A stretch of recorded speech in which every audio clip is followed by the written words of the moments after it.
Start कर ले। अब देखो, पश्चिमी अफ्रीका में एक देश था जिसका नाम क्या था वो?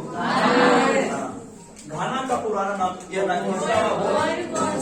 इसका पुराना नाम था गोल्ड कोस्ट। क्या था वो? Gold coast. इसका पुराना नाम क्या था?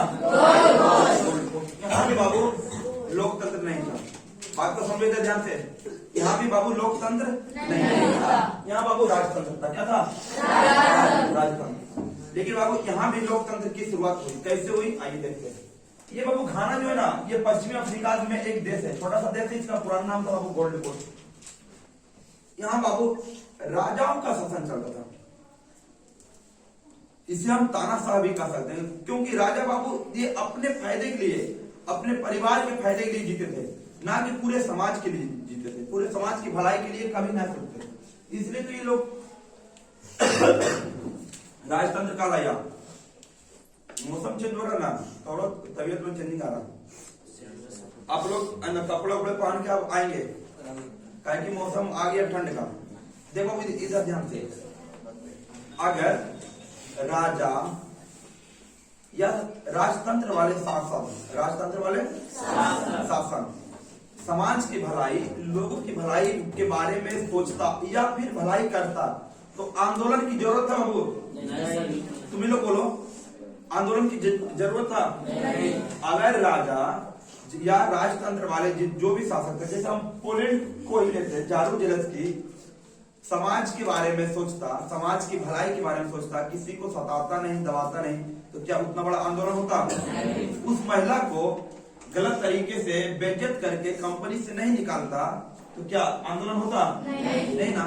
तो बाबू हम कहीं ना कहीं अपने पैर पे कुल्हाड़ी हम ही खुद मारे, तभी ना बाबू वहां पे आंदोलन हुआ।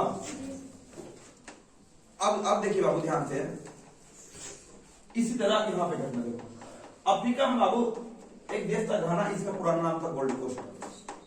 यहाँ भी बाबू लोकतंत्र नहीं थे। यहाँ की जनता लोकतंत्र के लिए त्राहिमाम थी।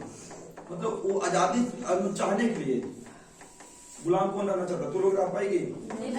गुलाम एक घर में रहना, एक घर से बाहर न जाना, जब तक हम ना बोलेंगे, जब तक खाना भी न खाना, खाना तो दूर, पानी भी न पीना।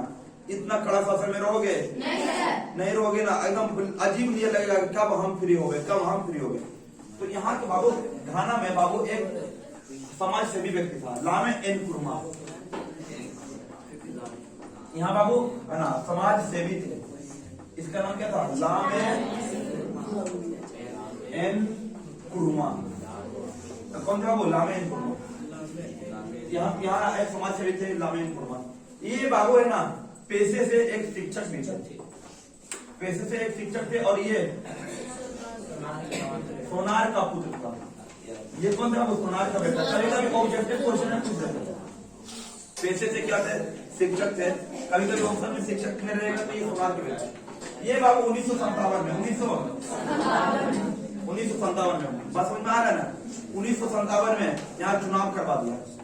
1957 में क्या करवा दिया? 1957 में चुनाव करवा दिया, और चुनाव करवा क्या कर लिया? अपनी सरकार बना लिया। अपनी सरकार बना लिया। क्या बना लिया बाबू? अपनी सरकार। और ये सरकार कैसा था? 1957 में अपनी सरकार बना लिया। और अब ये सरकार कैसी सरकार थी? लोकतंत्र की सरकार थी। लोग इसको और ज्यादा चाहने लगा, लेकिन इसके भी मन में आ गया लोग। इन्होंने सबसे बड़ा गलती क्या किया? देखो ये सबसे बड़ा गलती क्या कर दिया? 1957 में सरकार बनाया, अपनी सरकार बना लिया, प्रधानमंत्री के पद पे ये आ गया। तो दिक्कत है, प्रधानमंत्री के बाद फिर क्या बन गए? राष्ट्रपति। पहले प्रधानमंत्री बने, यानी अपनी सरकार ले लीजिए, पहले प्रधानमंत्री बने फिर राष्ट्रपति बने। और घाना मतलब गोल्ड कोस्ट में क्या गया? लोकतंत्र। लेकिन गलती इनका क्या था कि 1966 में 1966 में अपने आप को बाबू, अपने आप का घाना समय ध्येय घोषित कर दिया। कोई दिक्कत नहीं। ये बाबू आजीवन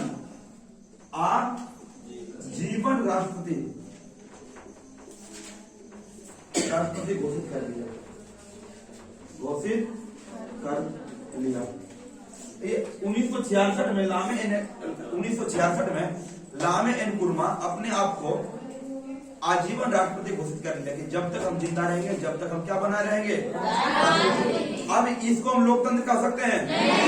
लोकतंत्र का मतलब अब है ना, एक टाइमिंग आता है, जैसे 5 साल के बाद चुनाव होगा, ठीक है, 5 साल के बाद चुनाव हुआ, अपनी जनता जिसको चाहेगा उसको वोट देगा, इसे कहते हैं लोकतंत्र। एक बार हम एकदम प्रधानमंत्री बन गए तो सब दिन हम ही रहेंगे, जब तक सांस रहेगा जब तक हम ही रहेंगे। तो फिर लोकतंत्र और राजतंत्र में कोई अंतर रहा बाबू? नहीं ना। तो बाबू देखो, ये 1966 में सबसे बड़ा इनका गलती क्या था जानते हो? कि आजीवन राष्ट्रपति बाबू अपने आप को घोषित कर दिया, और यही बात इनके लिए घातक सिद्ध हो गया। घातक का मतलब खतरनाक। ये इनके लिए क्या हो गया था? खतरनाक। बात समझ में आ रहा है कि नहीं? पीछे वाले निर्लज कुमार, समझ में आ रहा है? निर्लज कौन जी नाम है? निर्जल। तो निर्लज वाला काम मत करो। चलो देखो इधर ध्यान से, 1966 में आजीवन राष्ट्रपति घोषित कर लिया, और ये बात है ना बिल्कुल अपने आप के लिए ये है ना खतरा पैदा करता है।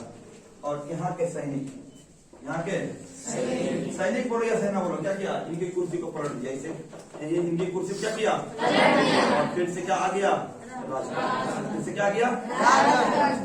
बात समझ में आ गया? यहाँ के सैनिक है ना, यहाँ के सैनिक मतलब सेना, यहाँ के सैनिक बाबू कुर्सी को क्या किया? मतलब सरकार को गिरा दिया। बोला लोकतंत्र था तो ठीक था, अब तो आप राजतंत्र ला दिए, सरकार को गिरा दिया, और फिर से नई सरकार का गठन यहाँ पे किया गया। इस प्रकार से घाना में लोकतंत्र की शुरुआत हुई। किसी को दिक्कत है? कोई दिक्कत नहीं ना?